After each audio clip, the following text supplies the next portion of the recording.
ચૂંટણીના પડઘમ વચ્ચે વાગરા તાલુકાના કેશવાન વિસ્તારમાં રાત્રિએ જે દ્રશ્યો જોવા મળ્યા તેણે લોકશાહીની ગરિમા સામે ગંભીર સવાલ ઉભા કર્યા છે. આદર્શ આચાર સંહિતાના લીરે લીરા ઉડાડતા હોય તેમ રાજકીય પક્ષોના નેતાઓ અને કાર્યકરોએ રાત્રિ દરમિયાન આ વિસ્તારમાં ધામા નાખ્યા હતા. સૌથી વધુ ચોંકાવનારી બાબત એ હતી કે આ નેતાઓની ગાડીઓનો નંબર પ્લેટ પણ પટ્ટીઓ મારીને ઓળખ છુપાવવાનો અધમ પ્રયાસ કરવામાં આવ્યો હતો.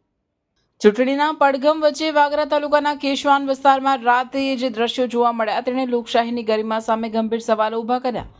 આદર્શ આચાર સંહિતાના લીરે લીરા ઉડાડતા હોય તેમ રાજકીય પક્ષોના નેતાઓ અને કાર્યકરોએ રાત્રિ દરમિયાન આ વિસ્તારમાં ધામા નાખ્યા હતા. સૌથી વધુ ચોંકાવનારી બાબત એ હતી કે આ નેતાઓની ગાડીઓની નંબર પ્લેટ પર પટ્ટીઓ મારીને ઓળખ છુપાવવાનો અધમ પ્રયાસ કરવામાં આવ્યો હતો. રાત્રિના અંધારામાં આખરે એવું તે શું છુપાવવાનું હતું કે નંબર પ્લેટ પર પટ્ટી મારવાની નોબત આવી?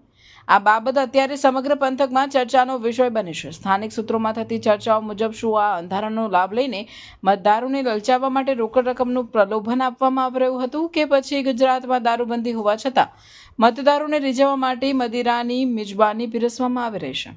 જે રીતે ગાડીઓના કાફલા ખાનગી રીતે ફરડ્યા હતા તે જોતા સ્પષ્ટ જણાય છે કે દાળમાં કંઈ કાળું નહીં પણ આખી દાળ જ કાઢી છે.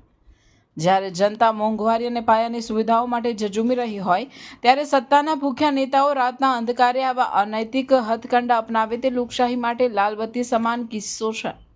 શું આને જ આપણે લોકશાહી કહીશું, જ્યાં મતોની લેવેચ માટે રાત્રિના ચોરની જેમ ફરવું પડે? આ ઘટનાએ ચૂંટણી પંચની સજ્જતા અને પોલીસ પ્રશાસનની કામગીરી પર પણ પ્રશ્નચિહ્ન મૂક્યું છે. શું તંત્ર આ નંબર પ્લેટ વગરની ગાડીઓ અને રાત્રિના અંધકારે ચાલતા વહીવટ સામે કડક તપાસ કરશે?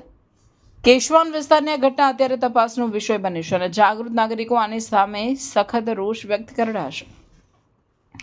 આ ગંભીર ઘટનામાં નવો વળાંક ત્યારે આવ્યો જ્યારે આમ આદમી પાર્ટી દ્વારા ચૂંટણી અધિકારીને લેખિતમાં ચોંકાવનારી ફરિયાદ કરવામાં આવી.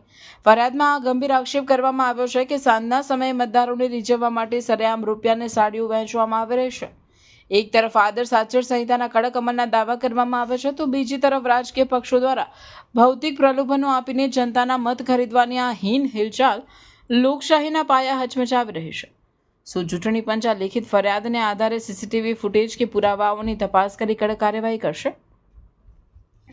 પ્રલોભનની આ રાજનીતિ સામે જનતામાં ભારે રોષ જોવા મળી રહ્યો છે, કારણ કે જો પ્રતિનિધિઓ પૈસા અને સાડી વહેંચીને ચૂંટાશે તો તે જનતાના કામ કરવાને બદલે પોતાના રોકાણની વસૂલાત જ કરશે તે નિશ્ચિત છે.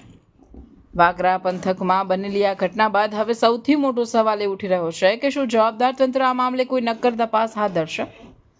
રાત્રિના અંધારે નંબર પ્લેટ છુપાવીને ફરતી ગાડીઓ પાછળની અસલી મકસદ શું હતો તે બહાર આવવું અત્યંત જરૂરી છે. જો સામાન્ય નાગરિકની ગાડીની નંબર પ્લેટ પર સહજ પણ ચેડા હોય તો પોલીસ તુરંત દંડ ફટકારે છે, તો પછી આ નેતાઓની ગાડીઓ સામે આંખ આડા કાન કેમ?